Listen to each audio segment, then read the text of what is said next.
Hello everyone. Okay, starting today, I'm going to start doing a new series on this channel where I overanalyze a new scene frame by frame from the GTA 6 an extended look that premiered just today. Okay, so starting right off immediately in this scene right here. Okay, well starting right off in the first image, this is the opening thing you will see in the extended look. So we're going to go right in on the top left here.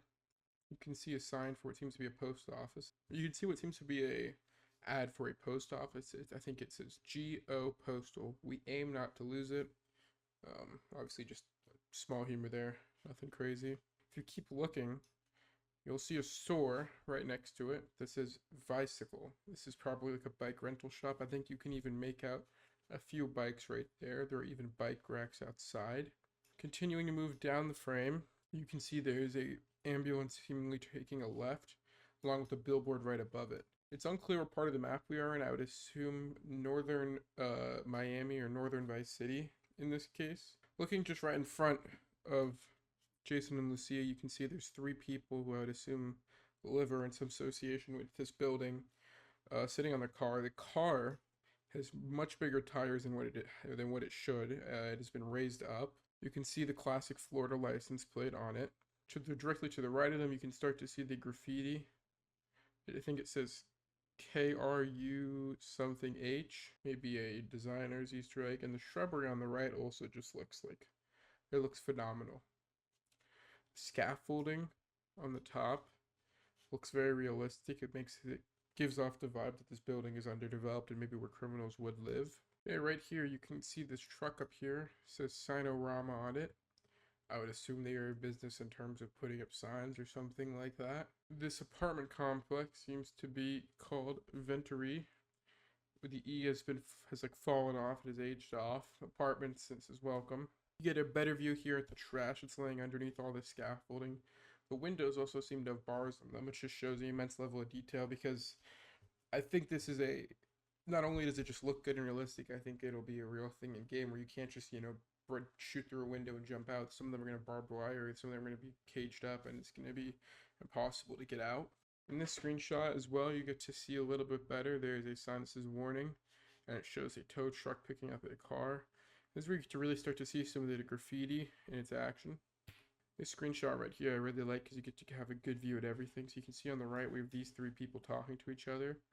We've seen them before in trailer 2, and I think what appears to be spray paint at their feet. To the left, we have another three people talking, and I think the main thing to point out is just all of their hairstyles are unique and they all look super, super good. Graffiti on the left, we have one that just says Big Baby, and I think that's just kind of funny. This screenshot here, I'm going to start with the person on the left. He's wearing a shirt. First of all, everyone here has many tattoos, and I think that shows the level of customization each NPC will have. Obviously, these are NPCs that you were forced to talk to, so they will probably be more done up than just random people you see on the street. I'd love to be wrong there. He's wearing a shirt that says Braze. He has a golden chain as long with a bandana on his head. The lady to the right of him is wearing a crop top and some shorts. Nothing too special there. Now, these three people here we've seen in the trailers before, but they look much better in this one, I think. You can see this big guy right here. He has a gun in his holster, and I don't think that's ever been a feature before where you can holster a gun like that and, have it visible on purpose. I think in GTA 5 it was possible for NPCs to do that, but I don't think as a player that was ever an option.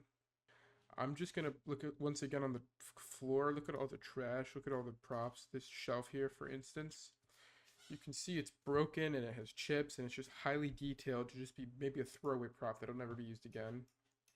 The ceiling lights really illuminate each character well. It creates these harsh shadows that I think overall contrast the image well.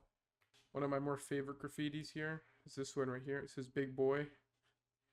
And you have this little guy in a beanie. Something cool that I noticed, so we'll start on the right with these three signs, is these signs are incredibly detailed.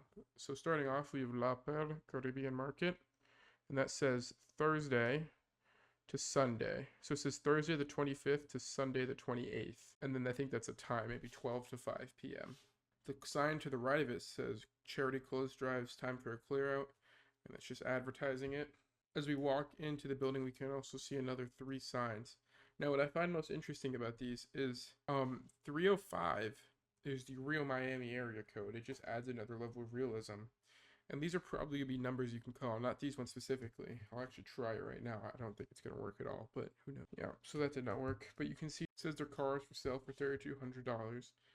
The Bainey Emperor, the Albany Emperor, with the phone number starting at 305, which is, the real area code I think is awesome.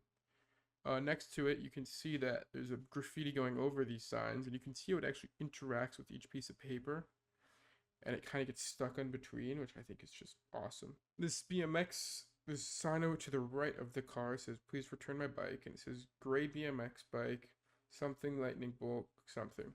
And the thing basically reads to, it says, "If you stole it from my apartment block last week, please return it. Someone stole my car, and this is the only way I could get around for my job interviews." Underneath, you can start to see a development sign. "Stop the overdevelopment of whatever La Pearl. Gentrification causes job losses, increased poverty, a loss of community value." And then it says, "Respect our neighborhood. This is not Stockyard." So yeah, this neighborhood is clearly going through some gentrification, and they are resisting it. It's unclear to me if this is Stockyard itself or just like a place nearby and they're referencing Stockyard. But yeah. Okay, this is where I'm gonna end it. I think I'm gonna do one of these every day or once every other day or something like that for a few weeks, because they're fun and I really like this trailer and it lets me really look into it myself along with provide content for you guys. Let me know if you want to see any other style. It's gonna take me a while to edit, but I can always switch it up and keep it more entertaining if people would like that. Thank you so much for watching and have a good one.